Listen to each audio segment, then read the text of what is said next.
You are watching Rahinijar TV with Ilama Sayyid Abdul Basit Bukhari. اللہ من الشیطان الرجیم بسم اللہ الرحمن الرحیم صلو علی الحبیب اللہم صلی علی سیدنا و مولانا محمد وبارک وسلم وصلی علیہ۔ آیت آپ کے سامنے لکھی ہیں، میرے ساتھ مل کے پڑھیں۔ بسم اللہ الرحمن الرحیم۔ الم تر الی الذین اوتوا نصیبا من الکتاب یدعون الی کتاب اللہ لیحکم بینہم ثم یتولی فریق منہم وہم معرضون ذالک بأنہم قالوا لن تمسنا النار الا ایاما معدودات وغرہم فی دینہم ما کانوا یفترون۔ ایک آیت اور میں پڑھ دیتا ہوں۔ فَكَيْفَ إِذَا جَمَعْنَاهُمْ لِيَوْمٍ لَا رَيْبَ فِيهِ وَوُفِّيَتْ كُلُّ نَفْسٍ مَا كَسَبَتْ وَهُمْ لَا يُظْلَمُونَ۔ صدق اللہ العظیم۔ ترجمہ سماعت فرمائیے۔ لا ریب کلام میں رب ذوالجلال ارشاد فرماتے ہیں، کیا آپ نے ان لوگوں کو نہیں دیکھا جنہیں کتاب کا علم دیا گیا، انہیں کتاب اللہ کی طرف بلایا جاتا ہے تاکہ وہ کتاب ان کے باہمی اختلافات میں فیصلہ کر کے پھر ان میں سے ایک فریق روگردانی کرتا ہے، اور وہ ہیں ہی روگردانی کرنے والے۔ اس سرکشی کی جرت کا سبب یہ ہے کہ انہوں نے کہا کہ گنتی کے چند دنوں کے سوا دوزخ کی آگ ہمیں ہرگز چھو نہیں سکتی۔ انہیں ان کے دین کے متعلق اس بہتان نے دھوکے میں رکھا، اور وہ بہتان جو وہ اللہ پر باندھتے تھے۔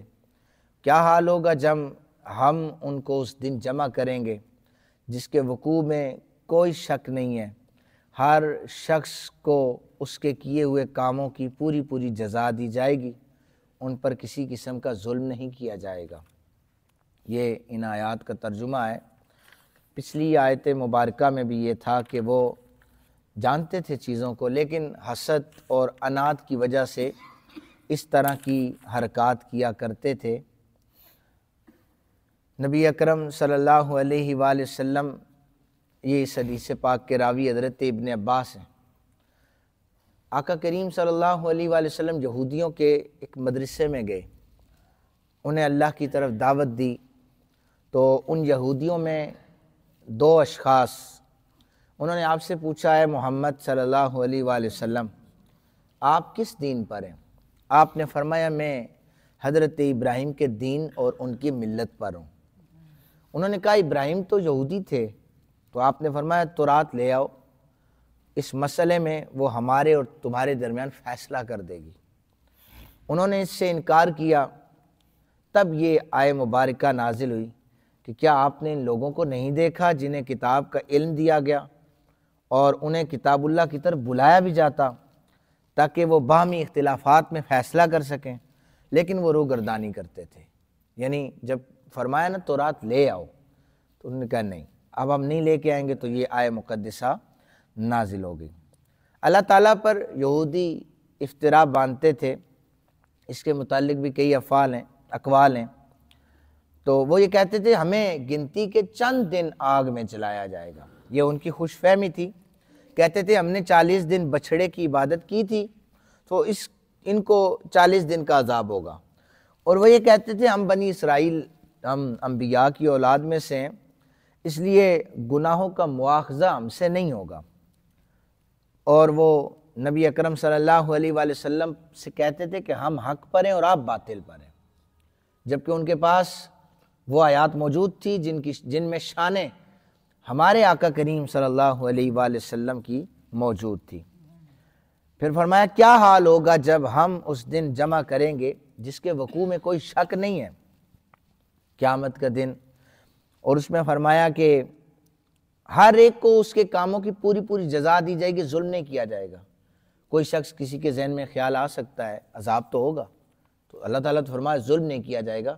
ظلم سے مراد یہ ہے کہ جو جتنی نیکی کرے گا اسے اتنا اجر دیا جائے گا، رائی کے دانے کے برابر بھی کسی نے نیکی کی اسے اس کا اجر ملے گا، اور جس نے جتنے گناہ کیے ان گناہوں کے برابر انہیں سزا دی جائے گی، اس سزا سے زیادہ تجاوز نہیں کیا جائے گا، جتنی سزا بنتی ہے اتنی سزا دی جائے گی، یعنی اس سے زیادہ اگر دی جائے تو ظلم، کیونکہ اللہ تعالیٰ تو عدل کرتا ہے، وہ تو اس طرف نہیں جاتا کسی پر ظلم ہو۔ اور پھر سورہ انبیاء میں آیت نمبر 47 میں فرمایا کہ قیامت کے دن ہم انصاف کی میزانیں رکھیں گے، سو کسی شخص پر بالکل بھی ظلم نہیں کیا جائے گا۔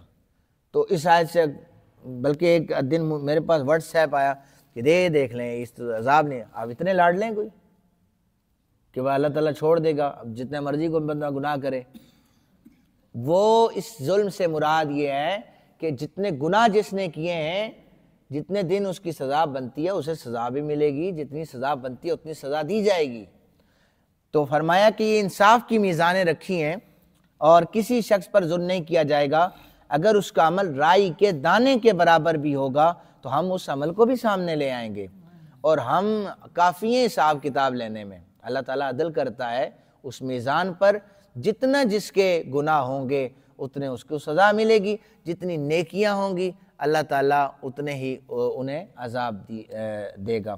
ہمارے معاشرے میں آپ اس کو یہ کہہ لیں انتہائی بری خصلت پائی جاتی ہے کہ ہم کوئی شخص اگر توبہ طائب کر کے آ بھی جائے نا تو ہم کوئی ہمیں کہہ دے کہ فلاں شخص بڑا نیک ہے، مسجد میں آتا نمازیں پڑھتے، ہم کہتے جانتے ہیں جی اسے، اس کے 30 سالہ دور کو آپ نہیں جانتے، تو فوراً ہم اس کے عیب تلاش کرتے ہیں، جبکہ قرآن کہتا ہے کہ جب کسی شخص نے بھی سچی توبہ کر لی اللہ تعالیٰ زمین کو بھی حکم دیتا ہے اس کے گناہ بلا دو، کیونکہ زمین نے گواہی دینی ہے نا کہ فلاں نے میرے اوپر اتنے گناہ کیے ہیں، اور اللہ تعالیٰ فرشتوں کو کہتا ہے لکھنے جو والے فرشتوں اس کے گناہ مٹا دو، اس نے توبہ کر لی ہے، سچی توبہ کر لی ہے، اللہ تعالیٰ بھی اس کو معاف فرما رہا ہے، اور زمین کو بھی فرمایا جا رہا ہے تو بھی بھول جا، فرشتوں سے کہا جا رہا ہے تم بھی مٹا دو، تو بھولنے کے لیے کون تیار نہیں ہے؟ میں اور آپ، ہم بھولنے کے لیے تیار، چونکہ ہم کسی کو معاف کرنے کے لیے تیار ہی نہیں ہیں، ہم نے تو پورا پنڈورا باکس کھول کر سامنے رکھنا ہوتا ہے، اچھا اس کو آپ نے نیک کہا ہے، میں بتاتا ہوں اس کے پچھلے 25-30 سال کہاں گزرے ہیں۔ ہمارے پاس کیا اتھارٹی ہے؟ کچھ اتھارٹی ہمارے پاس نہیں ہے، ہمارے اپنے پلے جتنے اعمال ہیں ہمیں پتہ ہے، ہر بندہ اپنے یہ جو اللہ تعالیٰ نے جسم دیا ہے جتنا قد ہے اس پر وہ غور و فکر کرے، تدبر کرے کہ کیا ہم نیکی کے رستے پر ہیں۔ وہ ایک اور میں آپ کو مثال دیتا ہوں، ظاہر نام نہیں لے سکتا لیکن یہ منصب ایسا ہے کہ سوال و جواب بھی ہوتے ہیں۔ ایک شخص نے آ کر مجھے کہا جی کاروبار کے لیے دعا کریں، حالات اچھے نہیں ہیں، کوئی مطلب اچھی جاب نہیں ملتی، تو میں نے کہا اچھا یہ بتائیں آپ فی الحال کیا کر رہے ہیں؟ اس نے جب فی الحال بتایا نا میں یہ کر رہا ہوں، میں نے کہا اس میں سے ایک نمبر چیز بھی موجود ہے کہیں پہ؟ آپ کی ہر کام میں کرپشن موجود ہے، ہر کام میں آپ جناب ناجائز منافع خوری موجود ہے، آپ کو کیسے اچھی جاب ملے گی؟ تو میں ان تو بالکل واضح انہیں کہہ دیتا ہوں کہ اب میرے سے خبردار کوئی بندہ یہ کہ میرا کام نہیں ہو رہا وظیفے میں لینا چاہتا ہوں، آپ پہلے اپنے معاملات زندگی کو درست کریں، دیکھیں آپ کیسے سیدھا ہو جاتے ہیں، اللہ تعالیٰ کس طرح آپ کے کام آسان کرتا ہے۔ پڑوسیوں کو حقوق ہم نہیں پورے کر رہے، رشتہ داروں سے ہم ٹھیک نہیں ہیں، برادری میں ہمارا نام نہیں ہے، اچھے طریقے سے کوئی ہمیں سلام نہیں کرتا، ہم اسے سلام نہیں کرتے، تو معاملات زندگی ہمارے درست نہیں، تو اللہ تعالیٰ رستے کھولے گا۔ کیسے رستے کھولے گا؟ آپ درستی نہیں کر رہے، آپ انسانوں کی طرح رہے نا جو احکامات قرآن میں، تو آپ دیکھیں کس طرح رستے آسان ہو جاتے ہیں۔ وظیفوں میں تو اللہ تعالیٰ نے پاور رکھی ہے، وہ تو ہوگا لیکن آپ کے معاملات درست نہیں، آپ وظیفہ کر کر تھک جاتے ہیں، کہتے ہیں جی کوئی فرق نہیں پیا جی 2 مہینے ہو گئے نصیحت وظیفہ کر کر کے تھک رہے ہیں، یہ بھی گستاخی ہے۔ آپ کا اتنا ایمان ہے کہ اللہ کے نام پر آپ کا اعتماد نہیں ہے؟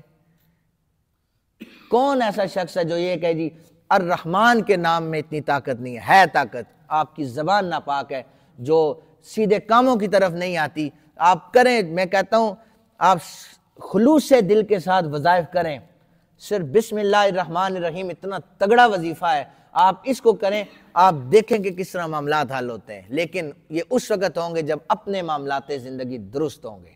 اللہ تعالیٰ سے دعا ہے اللہ تعالیٰ ہم سب کو عمل کرنے کی توفیق عطا فرمائے۔